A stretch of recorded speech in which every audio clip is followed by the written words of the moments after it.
But again, if you have any specific questions, make sure that you're able to, the questions are relevant to everyone in the session. And we're happy to follow up with any questions after that were not answered during this presentation. And so jumping into the context, here's what the context is going to encompass. Again, some of the hopes for today's session, just a note on some languaging, because as we know, school avoidance is a very big umbrella topic. So we're going to be talking about what that means, some of the functions of school avoidance, some of the causes, what it means to have a chronic school avoidance versus an acute school avoidance, and then some statistics, and then how we as the adults in the building and the adults that are supporting these young people can help. And so some of our hopes for today are just going to be to collectivize our thinking about what it means for young people to struggle to come to school, and what are some of the ways that we can navigate working with these students. Again, a lot of what these students need is a longer term support. And a lot of times school districts might not be able to provide that. So what does that look like, and how can we, again, go about supporting our young people in the best ways that we can? And so just a note on language, you're going to hear us talk about, we're going to use school avoidance for the purposes of this professional development. But again, there's a lot of terms that can be used: school phobia, chronic absenteeism, school refusal, students struggling coming to school. There's a lot of language that can be used, but again, for the purposes of this PD, we're going to kind of use this term, school avoidance. And again, that's defined as a child motivated refusal to attend school, with the understanding that when a child can come to school, they will, but it may not be, the priority for that student or for that family. But again, recognizing that this is the term that we will be using to address school avoidance today. And so these are some of the causes that the folks on our team came up with for school avoidance. I would love for, if you guys see anything additional, what are some of the reasons why students that either you work with or young people that you work with struggle to come to school? Maybe some that you don't see here, or some that you can be like, I second family challenges. That's a big thing for our school and for our kids. So in the chat, please, we're going to take about a minute or so to think through what are some of the reasons that, maybe your young people that you work with struggle to come to school. COVID, I see depression and anxiety, working, more anxiety. They have full-time jobs. Yep. Perfectionism and anxiety. Insomnia. So many kids' sleep schedules got wildly out of whack during the pandemic. Fear of leading parents. Mm-hmm.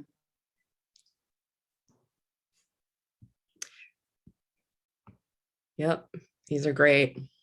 Awesome. Yeah, so keep those things in mind as we continue to talk about school avoidance for these young people. And if there's any more that come to your mind, please also feel free to add them to the chat. And so when we think about the 4 functions of school avoidance, this is what we're referencing, right? So when it comes to school avoidance, what does that mean? So when we think about why somebody avoids anything, you're staying away from that situation because it can feel unpleasant, or there might be physical symptoms that occur, or distress when you're thinking about school.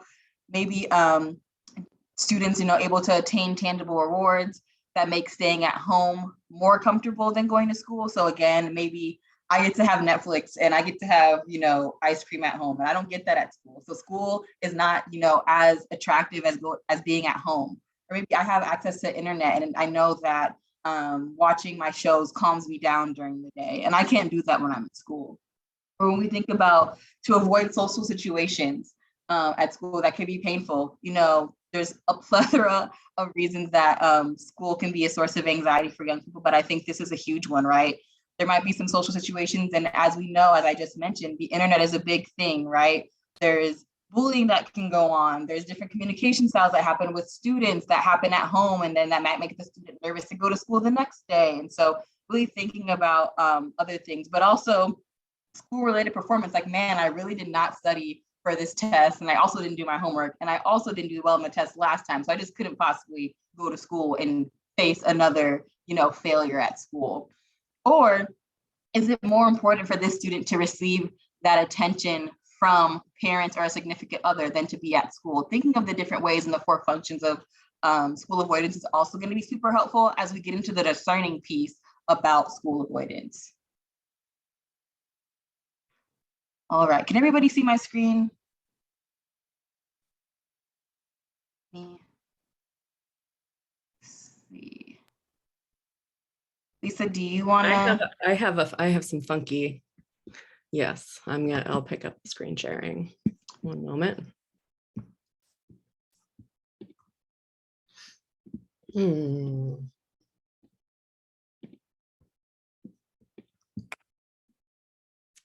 Okay.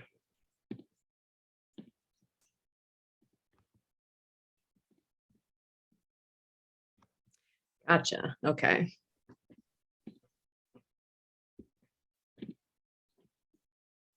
Okay, that's awesome. Thank you so much. And so thinking through what an acute chronic school avoidance is, acute school avoidance and chronic school avoidance, right? So we have these two kind of categories that we can put school avoidance into. Typically, when we think about acute school avoidance, it's tied to a specific event or a specific period. So for a lot of our young people, that's been COVID, right? That's been having to avoid school because, you know, I'm fearful that I can catch COVID. I'm fearful that I could pass it on to somebody in my family. It often occurs of a period of time and it's justifiable for non-attendance. Maybe there was a death in that student's family, and it usually doesn't last super long. It can last anywhere from 2 weeks to a year, but again, this is something that the student is able to, you know, overcome with the right set of skills in place, maybe for a shorter period of time. And when we think about chronic school avoidance, this is something that has been habitual, right? This is something that's lasted longer than a year, something that it's really hard to kind of track down why this student has been absent. Maybe it's like, oh, they have these frequent kind of stomach aches, and we see kind of different things like that might occur. And just being able to think through that, right?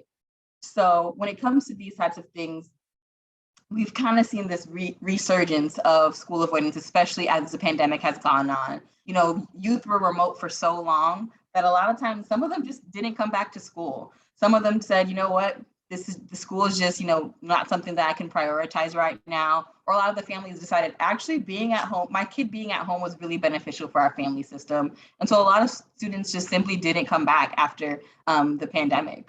And so when we look at some school avoidance by the numbers, what we are seeing is that incidences are pretty similar between boys and girls. So we're not typically seeing males being more absent than females. And it's pretty similar across income levels. There hasn't been a lot of research on race and ethnicity, but we know that can definitely impact students coming to school, maybe different cultural priorities around education that always plays a factor. And we typically see that at different ages, it's more common to happen during transitional periods. So that transition from elementary school to middle school, or that transition from middle school to high school. We typically see, you know, that school avoidance tends to happen around a transitional period. And approximately 2 to 5% of school age youth avoid school at some point in their lives, whether that's for that acute period of time or that's for that more chronic period of time. And so then, given that information, what do we know about school avoidance? Well, we do know that there's no quick fix, right? If you were coming to this PD hoping that we had all the answers for your school avoidance, we are really sorry we do not have that, but we do have maybe some tricks and some tips on how to approach these different situations with these young people. While there is slower rates, there's lots of definition and progress on how to support these young people with school avoidance. We do recognize that for a lot of school avoidance students, it is not a behavioral problem, but as a form of emotional distress and emotional outlet. We need to be careful that we don't want to be too critical when it comes to these specific types of interventions, but we want to be very practical. And we want to be very supportive of these families facing these challenges. And how can we bring these cases to the broader team of folks in our network? We recognize that change will not happen in the ways that we think they should, But again, we want to make sure that we're making progress gradually. It's going to be important to discern whether this child or this family is experiencing a chronic school avoidance or a more acute form of school avoidance. And so again, we're going to need some of your input in the chat. We also know that these situations that cause the most concern and anxiety for our adults in the building, right? I know when I talk to the schools that I work with about school avoidance, there kind of just tends to be just a big kind of weight on their shoulders about getting that attendance and helping these young people get to school. So what are some feelings that, what are some feelings that come up for you all? And what feelings does working with these students kind of demonstrate for maybe even wider folks in the building that you work with? Frustration, worry, a lot of frustration, concern, anxiety, hopelessness, failure, helplessness, defeat. I see a lot of concern and worry, some anger. There's no real solution. That we're wasting these young people's time. Wow. Yeah, a lot of judgment on family. Thank you so much for bringing that up. That's something that we're going to talk about today too. Heartbroken. Feeling like we've hit a wall. Yep. Feeling exhausted all the time. Yeah, thank you. Continue to feel free to continue to share.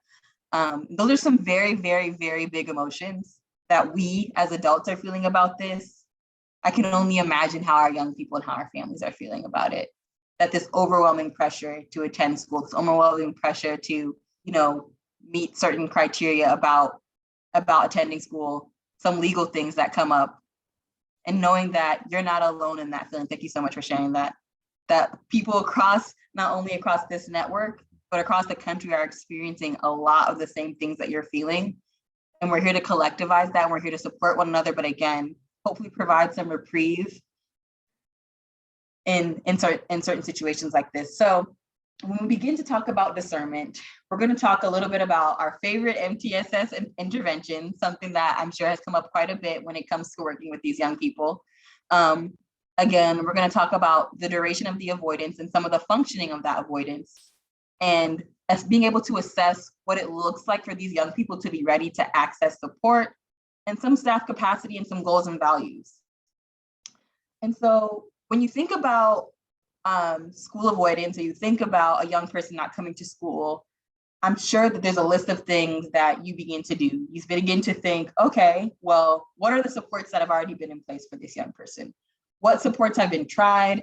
What supports have maybe worked? Who knows about the school avoidance? Is the primary care physician involved? How is mental health viewed by the family and the student? Is mental health something that the family is open to talking about? Have there been adjustments made to the student's schedule? What are we doing to give this student the best possible chance to be able to attend school? Are we saying, hey, this kid does have a full-time job. Maybe we can make some adjustments to their schedule. Does your district offer night classes? Is there a night school program you can offer? And again, we'll talk more about that later. And again, is there a 504 IEP in place, and is it being followed with fidelity? And so when we begin to think about these barriers, we can think about these students are also facing these same barriers. There's some maybe automatic negative thoughts that the student has about school, about themselves when they think about school.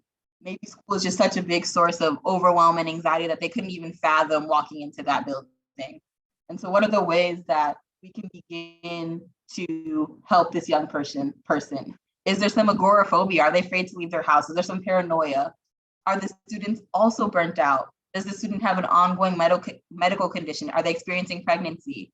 Are they experiencing an undiagnosed medical issue? Are there cultural or religious celebrations that require a lot of travel, that require a lot of time out of school? Is the school able to accommodate maybe some of these things that these students are experiencing? And again, as we can consider some of these issues, are there issues of safety in the building and in the school community? Is there violence at home, or is there violence on the way to school? Does your school or your district have a problem with race and ableism and homophobia and transphobia? Does the student feel safe in your building? Does the student feel safe in the community?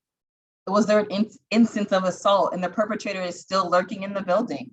Are these things that we know, right? Are these things that we're working toward figuring out if this is a reason that the student is not coming to school? Or are there home-related issues? Is there parent or guardian substance abuse? Is there significant illness in the family or with the child, whether that's mental or physical?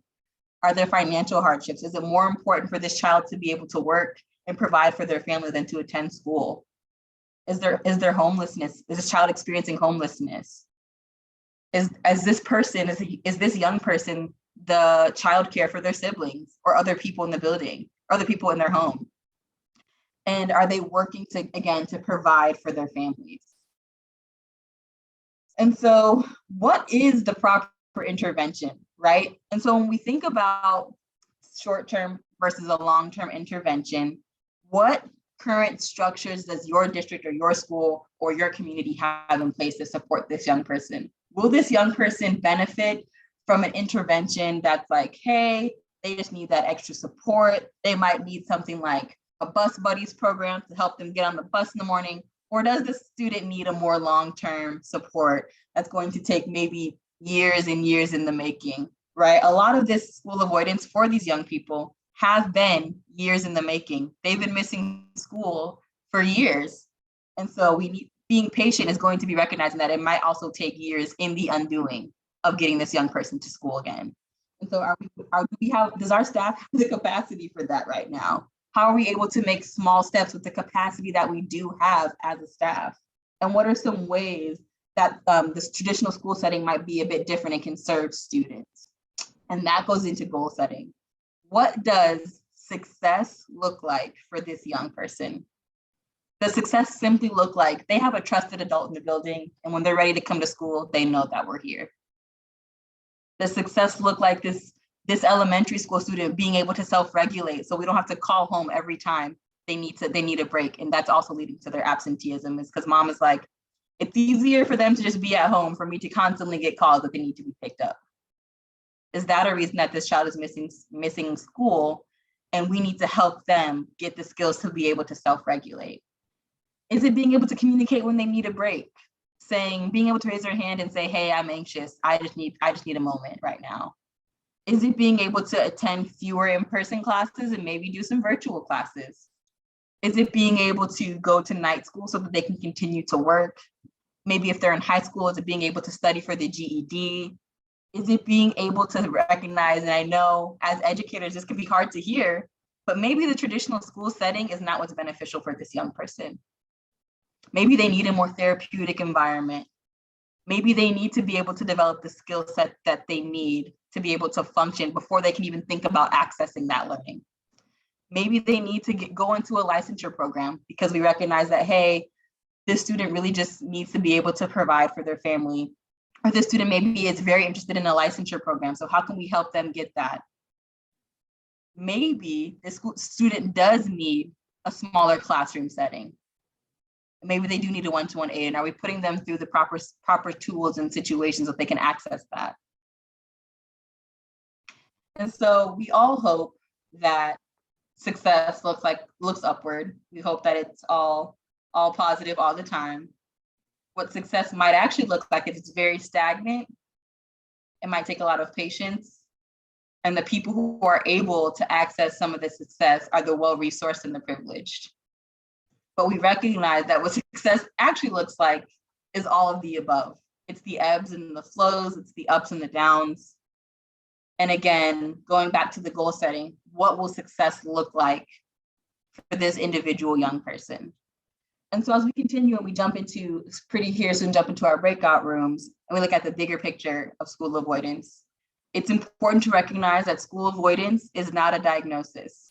It is a symptom of an emotional or an underlying issue that is propelling that avoidance. And studies have shown that punitive actions almost never work and often exacerbate the problem. School avoidance is not a truancy issue. Again, it's an issue of an underlying emotional disorder or an issue or a situation within the family structure. And again, that's not always a bad thing or a problem.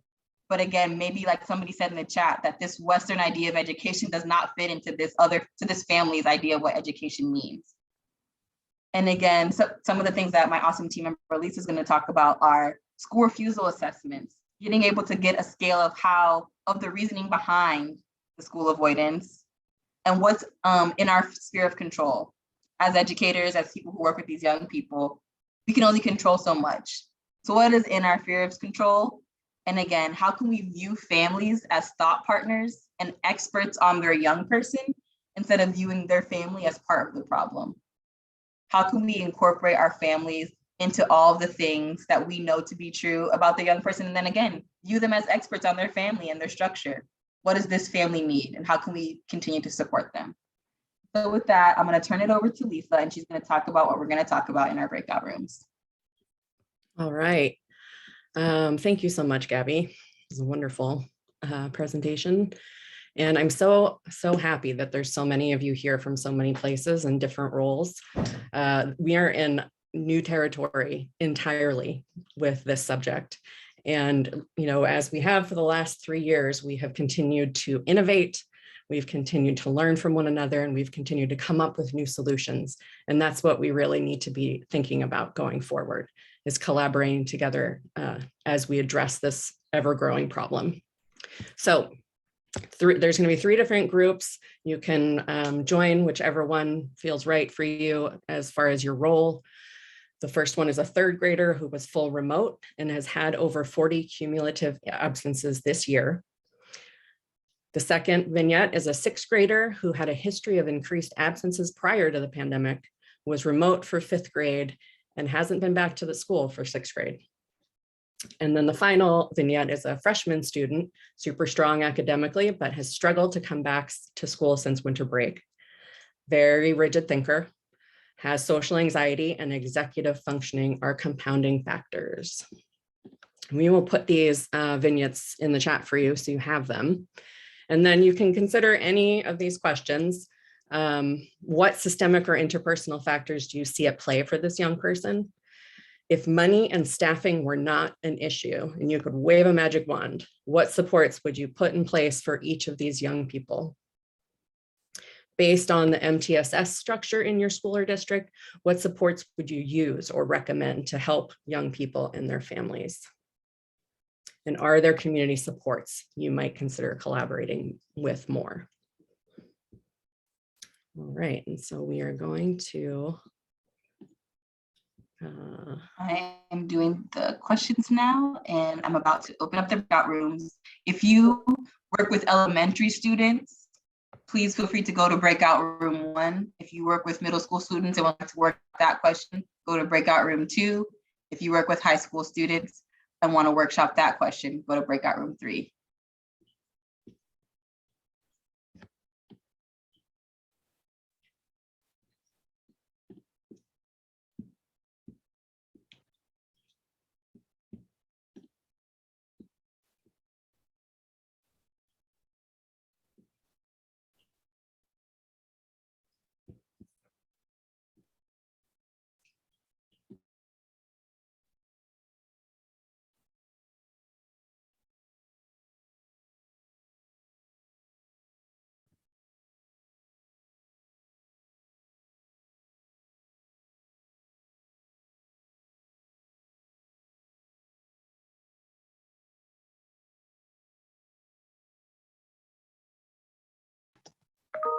If there's is anyone not seeing the breakout rooms pop up? Okay, Yeah, Lisa, I can put you in. Just breakout room 3. How do I get into a breakout room? Let's see. Okay, first of all, if you could go to the bottom of your screen, the bar, and if you can find breakout rooms down there and click on it, it might allow you to. I just can't, I can't access breakout room 3. It's not showing breakout room 3 for me. Oh, never mind. Okay. So I see the breakout room 1 and the list of the people, but where do I click to join it? I wanted to go to 1. There should be a button next to it that says join. Is that there for you? No. It just says the room and then oh, here it is. Now it says join. Thanks. Okay.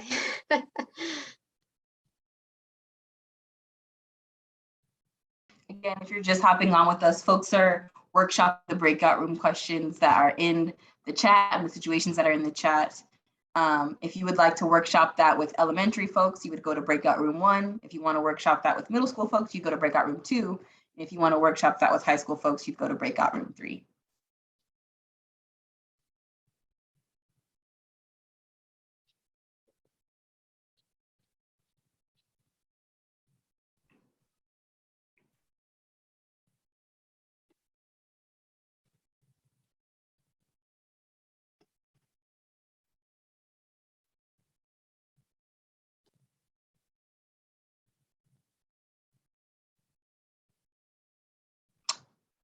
Lisa, which breakout room do you want to go to? I can put you in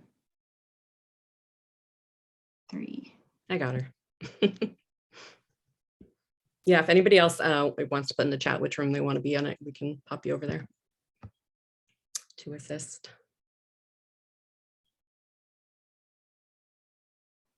Okay, I'm gonna hop into breakout rooms to see if folks are doing well. Sounds good. And Mary, I know, oh, and Jane, no worries. We just broke into breakout rooms to talk through some scenarios. And so if you want to talk through a scenario at the elementary level, at the middle level or high school level, you can let me know and I can place you in that room. But feel free to unmute. Okay, elementary. Elementary, please. All right. Thank you.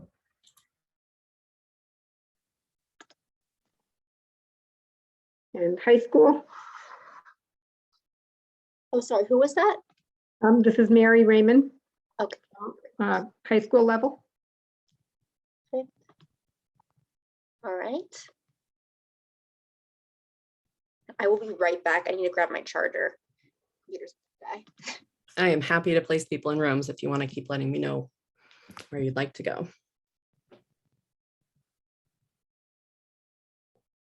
Hi, I'm so sorry. Can you hear me? Yes. Hi, this is Marina Donway. I'm sorry, I'm driving with so low how I could access this. If you could please place me in the high school, that would be awesome. Absolutely. Thank you.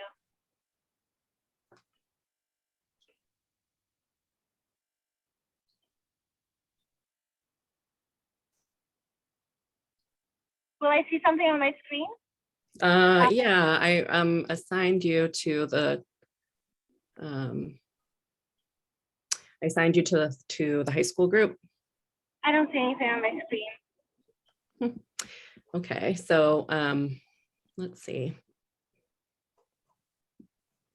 Is it in participants? I think. No, it's. I tried to put. It's all right. No worries. I'll just hang here and wait to hear the summary. No worries. Thank you. All right. Well, for those of you who are here, if you have any questions or you want to talk through anything.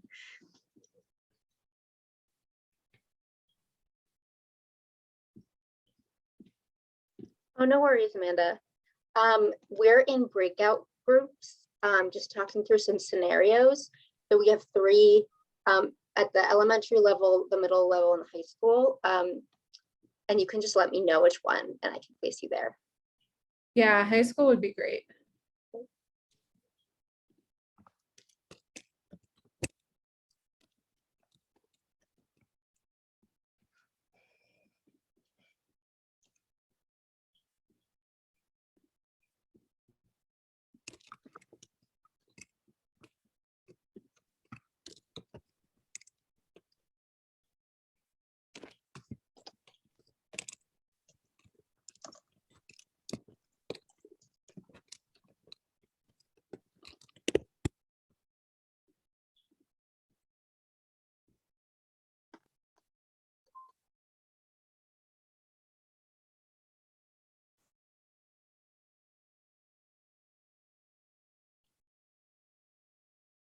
Hi, Angela. I know you just joined.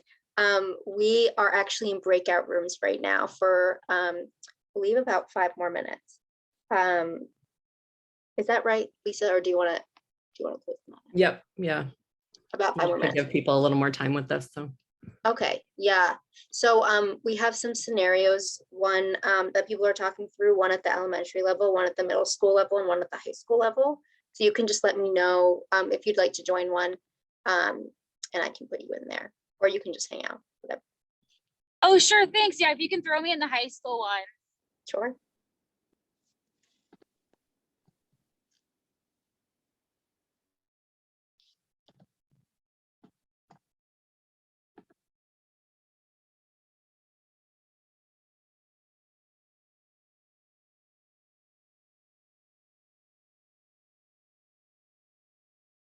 Did you want me to broadcast the message, Lisa, or did you already do that? I did not yet. Okay, I can do it. Great, thank you.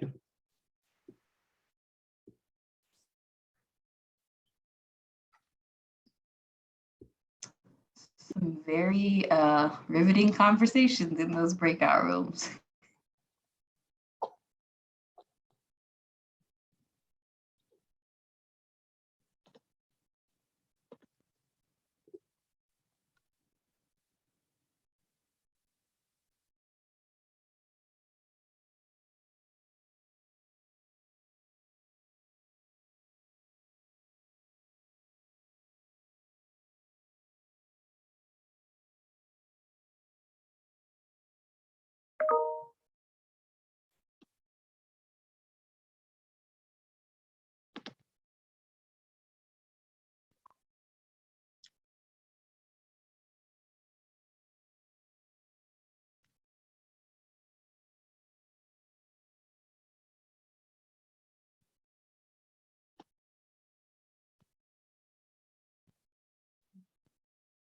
Hi, everyone.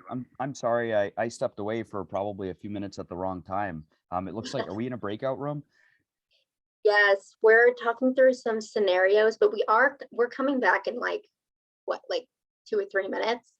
So it might make sense to just hang out and catch the next portion. Okay. All right. Thank you. And sorry for ignoring you guys. Oh, no worries.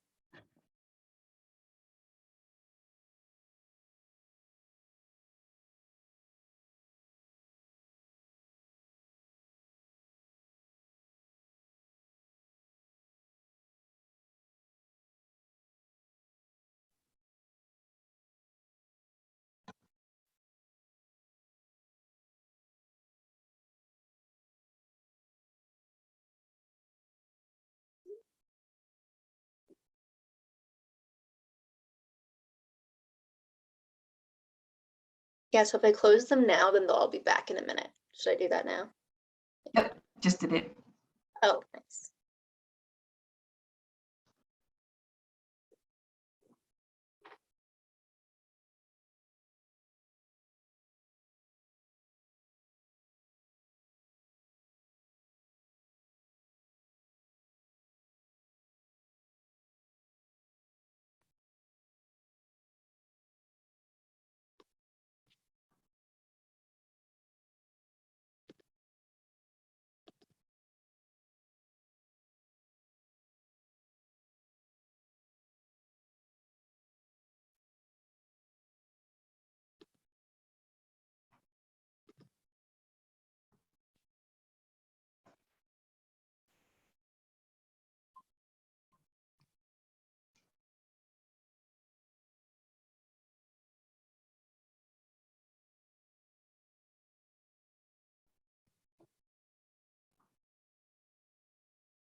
Okay, there we go. Hi, everybody. My unmute button went away. All right, welcome back. Does anybody have any takeaways from that, the breakout group? Anything inspiring to you? You can go ahead and raise your virtual hand.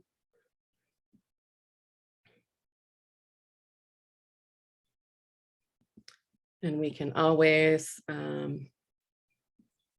Yes, it's not just your school. Absolutely not.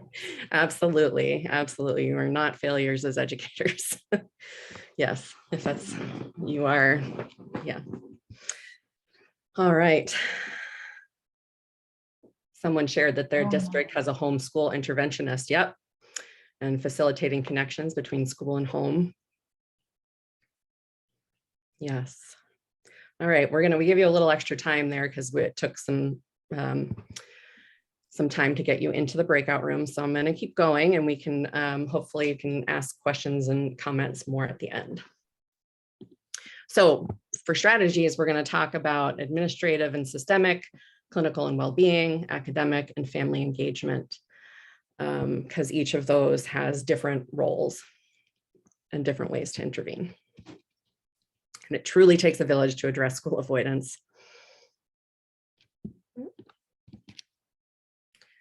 All right, in this image on the left, captured from the US Department of Education's site on chronic absenteeism, we see that school avoidance is truly a national issue. These numbers are from way back in 2015 and 2016. So we can assume it's likely to be much worse following the pandemic, which was definitely the perfect storm for generating more school avoidance. So the purple indicates percentage of students who are chronically absent, and the darker the purple, the higher the percentage. So we really need to be thinking on an administrative and systemic level about prevention and creating trauma-sensitive systems of support to account for and create cultures that are sensitive to trauma and then can actively seek to reduce re-traumatization. Growth mindset is a wonderful mindset to have. Achievement mindset tends to increase depression and anxiety, whereas growth mindset fosters resilience and promotes mental and emotional wellness. I was pretty disappointed in that US News report that came out recently about the best schools. It just was super tone deaf to what schools have experienced in the last 3 years. I'd personally really love to see a report on which schools did the best at caring for students and for their staff. And, you know, we just have to rearrange our priorities to think about wellness. Positive behavioral interventions and supports can greatly increase the likelihood that kids will come to school and that they'll want to come to school as well. And then wellness culture includes investing in health, being solution focused, cultivating growth and purpose, and using regulation strategies, among other things. The growth and purpose is big right now. I think a lot of young people are very aware of what's going on in the world and are wondering about the relevance of what they're learning related to what's happening outside in the world. All right, so this is another illuminating graphic from the US Department of Ed site. This one's showing the difference in chronic absenteeism by race and ethnicity. You definitely see that chronic absenteeism is higher in BIPOC students. So it's very important to create committees to review attendance trends throughout the district, to clearly define procedures and outreach,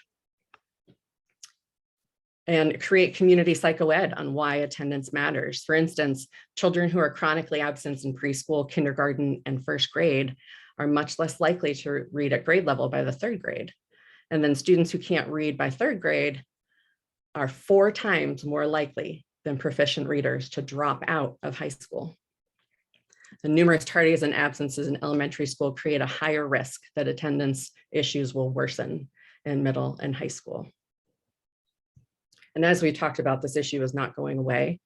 It was getting worse before the pandemic, and systemic intervention is going to be crucial to addressing school avoidance in the decades to come. Decade, at least. I don't want to say decades, that's too grim. All right.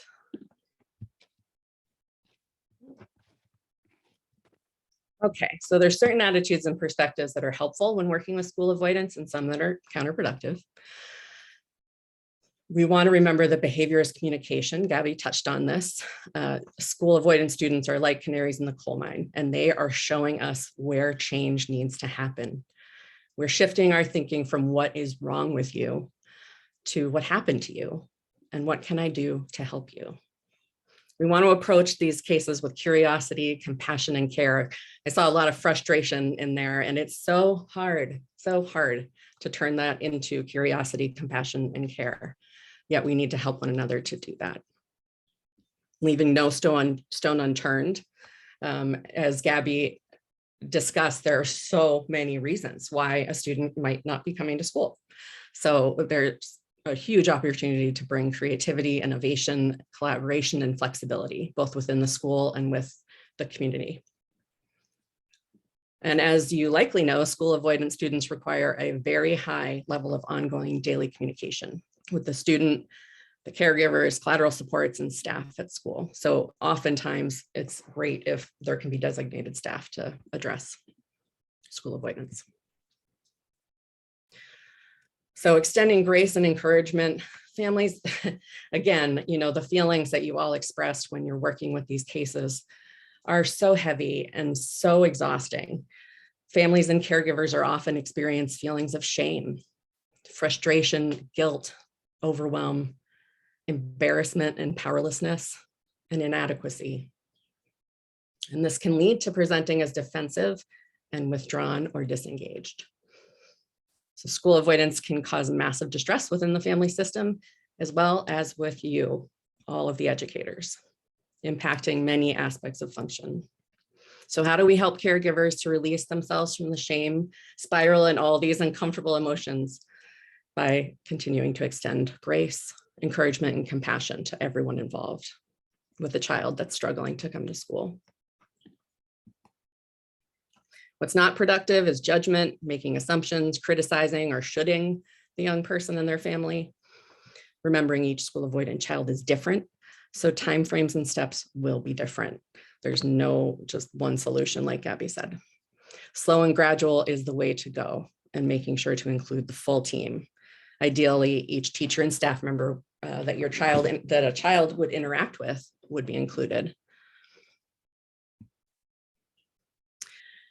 The current top well-being and clinical strategies for school avoidance are cognitive behavioral therapy, exposure therapy, dialectical behavior therapy. And some of the assessment tools that can be utilized within school are the school refusal assessment scale, which I'm going to show you in a minute. Having a BCBA observe at school or at home, wherever the avoidance is really coming up. OT for sensory integration, special education evaluation, all of these things are of access within the school system. This scale was created by Dr. Kearney and Dr. Anne Marie Albano, and the child and guardian both take the assessment, and it can indicate which function is most prevalent in the avoidance. It is a great resource. It can be really helpful, and it definitely doesn't capture the full breadth of circumstances that could cause a student to be absent from school. It is free also, just so you know. And we have the link in the back. So here are a lot actually of well-being and clinical support strategies sorted into, we love Dr. Bruce Perry on our Bright team. He is a world-renowned expert on trauma. And he has these tenets for healing trauma and building resilience and of connection, which are moderation, predictability, agency, and choice and connection. So for the sake of time, we're not going to go through all of these, but you can see that there are a number of things that are options.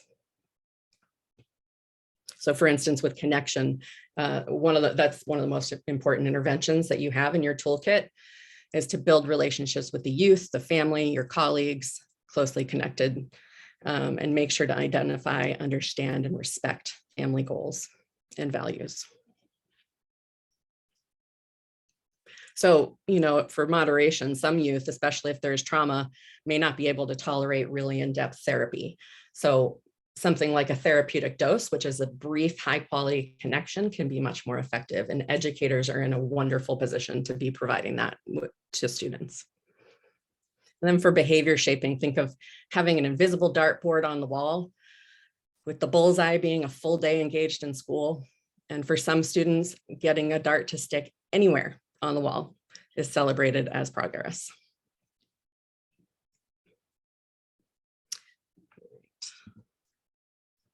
And then academically, some of these carry over, but more specific academic strategies, minimizing surprises to help things be predictable and creating opportunities for that. Sticking to classroom routines and rituals can be very soothing to young people with anxiety. Executive functioning is really impacted when there is anxiety-related school refusal and depression as well. All right, so another example would be to provide a short extension to get math homework done in favor of getting the child into the building or into the classroom. So waive the homework for the day, just get into the building, it's okay. Okay, you don't have to take that test today, just get here. We will work it out. It's important to note that if you present too many options to a young person, though, that's likely to cause more anxiety.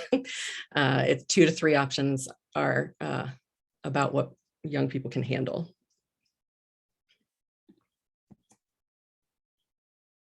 And then thinking about the first, thinking about family and caregiver engagement, it may seem obvious, but translation of materials such as student handbooks help to make expectations clear from the start. This is an example from my own children's school district.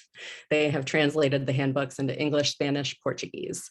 And we often, as we get our memos and updates, there's translations, especially for policy and expectation things. So it's very, very important to develop a consistent and responsive means of communication between the home and school.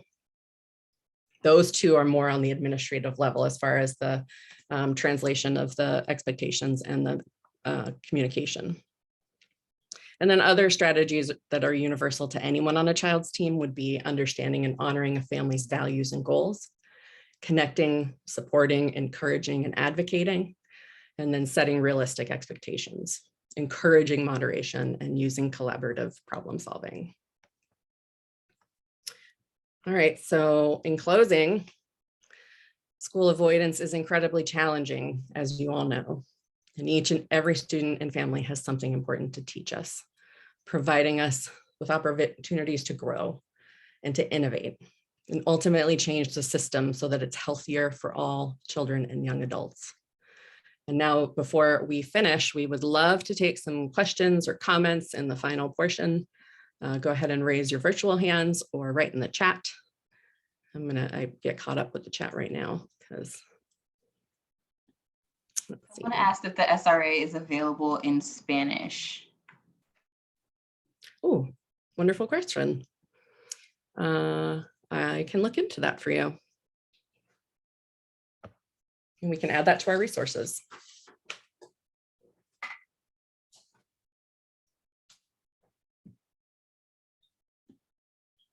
Let's see, any other questions, comments? And a reminder to everyone that the slides and recording will definitely be shared in a follow-up email.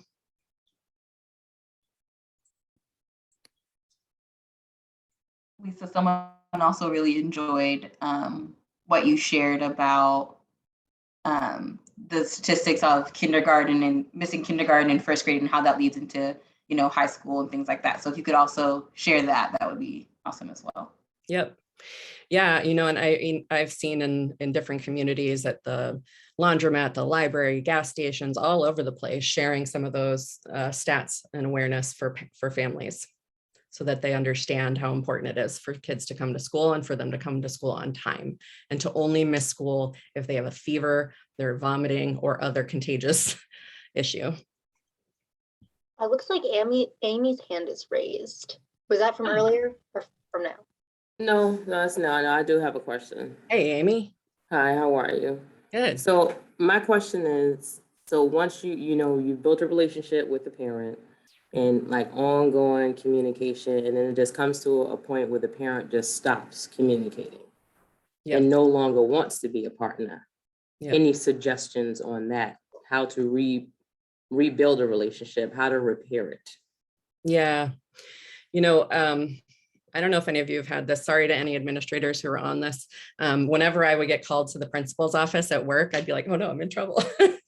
I think a lot of people have associations with school and with authority. And you know, we just have to keep trying. We have to keep trying and finding different ways to reach out, noticing, do they respond better in email? Do they respond better to phone calls? Who do they respond better? You know, anybody on the team, whoever it is that can make the connection is the person to start that. And to not take it personally if it's not you. What's most important and best for children is to just get the connection. And Gabby, Courtney, another teammate of ours, is on here. Feel free to so I'll just add, one of the things that I think is really important is just remembering that a lot of times when they drop off, the family has experienced some sort of trauma or some sort of shift or some sort of change that's completely destabilized the family unit. And so with that in mind, one of the things you can do if you really take a trauma-informed approach is remembering agency and control. And so honoring for them, I know there could be a lot going on right now. Here's my information. Just want to let you know I'm here when you're available. Here are some things we can do. The other thing that becomes really helpful is just continuing to reach out so that they know you're present, but doing it in a way that you're sharing resources instead of asking something of them. So now I'm reaching out and I'm sharing with you. I haven't heard from you for a while. Hope everything's well. Just want to let you know we have these resources here available for you if you could use them. And so it's almost like I'm respecting your agency to reach out to me when you can, but I also want to let you know that we're still here, right? And if you hear something good about the kid, you call, hey, did you know this happened with your kid? Yes. Or hey, you know, I can see that your kid is making progress and they're coming in. So doing those little things can also be really helpful. Yep. Yeah. And if, you know, if you're, oh, sorry. Go ahead, Gabby. Oh, yeah, that was a big one for me when I was working in an SEL program. A lot of times parents would only get calls from us when there was a problem in their kids' development of their SEL skills. But when we noticed there was a huge shift when families would get calls from us and they'd be like, actually, you know, Jody met every single SEL skill this week and we're really proud of her. And that would almost be like a surprise, like, oh, thank you. And I think that starts to loosen families up a little bit.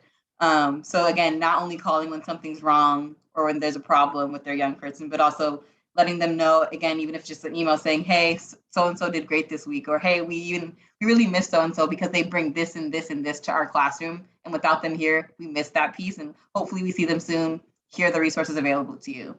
So even positive things like that. And I'd also say that, you know, occasionally we make an assumption about why they're not in touch with us. There was one family I was working with, and the mom actually was in the hospital, single mom. She was in the hospital. That's why she wasn't getting back to us. She had a heart attack. So, you know, and the kids were pretty, had some social pragmatic and communication issues. So, you know, you just don't, we don't necessarily know why they're not in touch. Other questions? Oh, Amy, yeah. Oh, no, I was just saying thank you. That was really helpful from everyone. Yeah, thank you, Amy. You know, I've gone to funerals. I've showed up for things for families, and it really matters. Lisa, I was just gonna say that, so thanks for saying that, but we do the same thing, and we'll like Uber Eats meals to families when we know that they're struggling because of loss or trauma or something like that. Or we'll say, hey, can I meet you on your lunch break? Can I bring you a salad? Can I bring you a coffee? Like really just literally trying to meet them where they're at. For many of our, you know, our parents and families are just working crazy hours. And so it may be like at 8 o'clock at night. And I know that not everyone can do that, but sometimes just that little gesture, giving them something tangible, will remind them that we're here, and then help kind of rebuild or continue to foster relationships. So it's really important to work in teams as much as you can, because this obviously it takes a lot of time, energy, mental toll. So it is important to work in teams. So whoever is, you know, the most refreshed and has the ability to go, that person can tag in. Awesome. Want to be respectful of everyone's time. It is 3. I put Lisa and I's email in the chat. It's also on the slide deck. So once you guys get that slide deck, feel free to, you know, utilize the resources in that slide deck as well. And again, thank you everyone so much for your really, really impressive, thought partnership around this issue. And again, knowing that you guys are not alone when it comes to this issue. And again, feel free to reach out to the folks in this community and to each other to continue to be awesome thought partners around how we can support our young people and get them to school. Thanks, everyone, and have a great rest of your day and great rest of your weeks.